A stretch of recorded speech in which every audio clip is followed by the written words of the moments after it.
here we have the website and schema that we've just declared.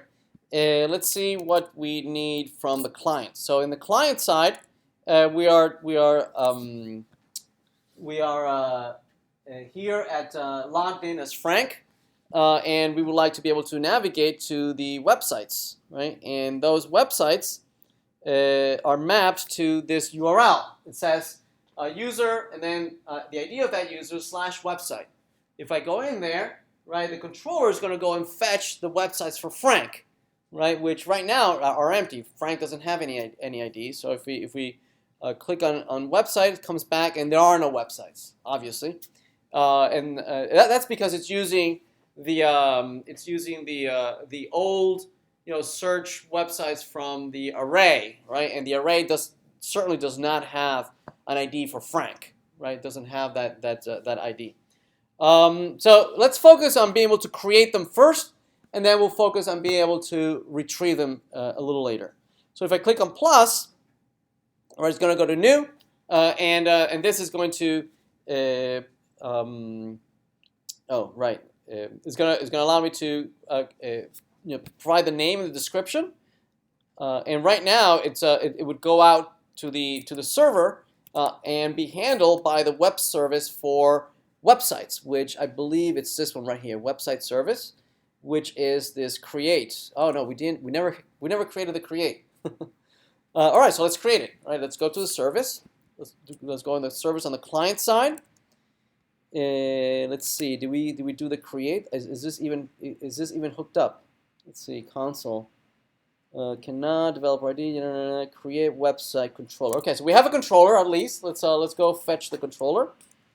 There's our controller, and then it would use website service create. Oh, looks like we did create it. Let's see. We create. We go in here. Model user ID. We have a user ID, right? It's the ID that we parse from here. We have a website object. We have a website. Okay, we have the name. We have the description. We have the developer ID. Oh, that's good, right? We have the parent user who would own this, and it wants to go into create website. Okay, let's step in there. Do we even have that function? It looks like we do have that function. Let's step in. All right, here we go. It's still using the old push the array in Angular, right? So let's fix that. Let's see. We have on the client side. On the client side, we have public. We have assignment, undergraduate. We have the services, we have the website service, and right now we have the create website. There it is, right? Create website. There's create website, correct? And it's using the old array here, right? So let's fix that. Instead, we want to do a post to the server. So let's do that instead of doing this create and this push. Let's do a post. Let's do a post. Let's see. We're going to do HTTP colon posts, and we're gonna go where? I believe it would be API. Do we have we don't have it on the server, right? We don't have it. Let's create an endpoint. This would be a post listening for assignment, user ID, website, and this would be create website, right? Create website, which we don't have. We don't have it implemented yet. Let's just put a placeholder for it, create website, and this is going to receive requests and response. And for now, it's just going to echo back the whatever we send it, right? So it will be request.body. So if we send a website object, it'll just echo it back to us. Yes, for now. All right, so let's restart that. So on the client side, we're going to try and hit this post right here. And let's hit it. It's right there. And we're going to pass as argument the actual website object we just received from the controller. Yes? Right? We do have the user ID. Actually, we might need to pass in the user ID here. User ID. Okay, so we have that user ID. passing it as an argument. All right. And that user ID is actually, we have a placeholder for that, don't we? We have a placeholder for it, which will be the schema, right? In the schema for the service for the website, where is it? The service, the website schema. We have a placeholder, right? There it is, the user. That user is going to hold that ID, right? And that's great because we're passing it. We're passing in the post, right? We're passing that ID and we're passing the object, and we gotta just make sure that we make that link, right? That this website, the parent, is that user, right? So let's do that. This is going to return it's going to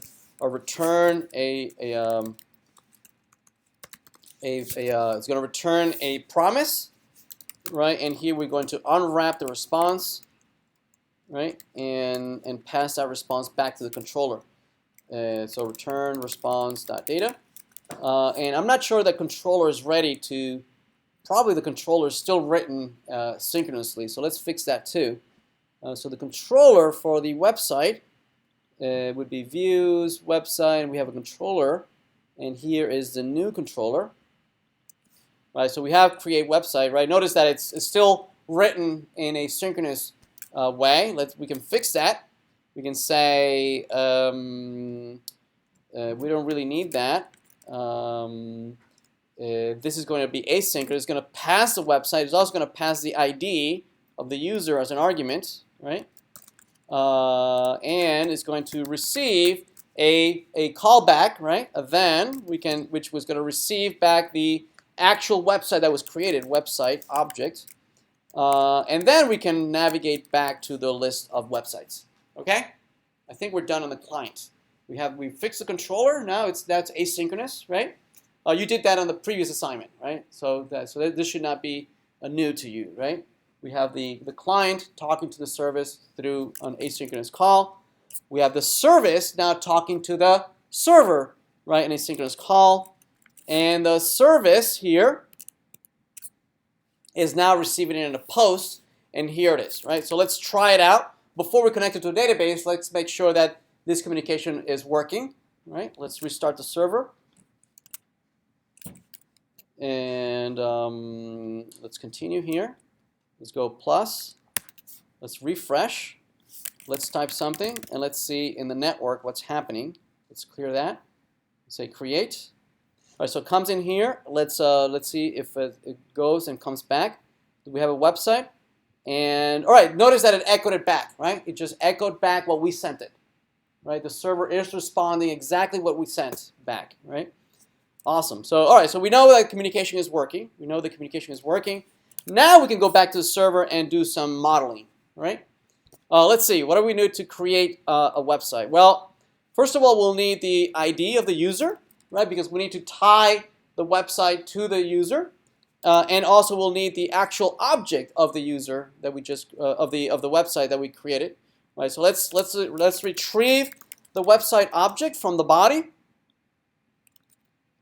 Okay, there it is, and let's retrieve the user ID from the parameter from request.params user ID, and now. Right, we know that the website is going to have an underscore user ID, user, and we're just going to tie it this way. That is the child knowing that its parent's ID is the ID we just passed in. Yes? Right? And now what we like to be able to do is actually store this in the database. So let's store it in the database. Let's store this in the database. So we would need a website model, which did we load it? We didn't require it yet, right? And it would be great if that website model had a function called create website, and we could just pass in a website object. It would then come back with some promise that would come back with the actual website instance that was inserted, and then we could just echo it back to the client. Right? We can send it back with a response, send back the website. Okay, plus the error messages and whatnot. Okay, but we don't even have a website model. We need to load it. Let's load it here. And we just created it a minute ago. It's in models, website model. There it is. So now we have the model, but it doesn't have a create website object, right? So let's create that. So let's go into the model and let's declare here website model dot create website is equal to this function, which we're going to implement right here. And this takes out the website object, which is we're passing as a parameter. We're going to store it. We're going to say website model dot create, right? And we're going to pass the website object and return the promise, right, that the service is waiting for. Okay. All right. So let's see where we are so far. Let's restart the server and actually create something. Let's see if we can create my site. Is very cool. So let's create that. And network doesn't seem to have complained. Let's see what came back from that post. There's a post, right? That's a post we did send. And in the preview, notice that it is coming back with the date created, the name. Notice there's an ID. Also has the underscore user that is referencing presumably Frank, right? That has that ID. And the description. Let's look at Mongo, if indeed it was able to do that. So we can do show collections. And indeed we have undergraduate underscore website. There it is. I must have misspelled it. Before it was undergraduate underscore user. All right, there it is. Undergraduate underscore website. It's a brand new collection we just created. We can say db.find. And indeed we have that one website we just created earlier, my site and description. Yes? And it has the parent user with the object ID. Very cool? All right. So now that we have that, we can now implement the list, right? Because there's at least one website in there, and that website knows who the parent is. And really, we have all we need for that, right? We have the ID of the parent. We could do a find. Find me all the websites for this particular user, and I should be able to retrieve it here. Make sense? So let's do that now.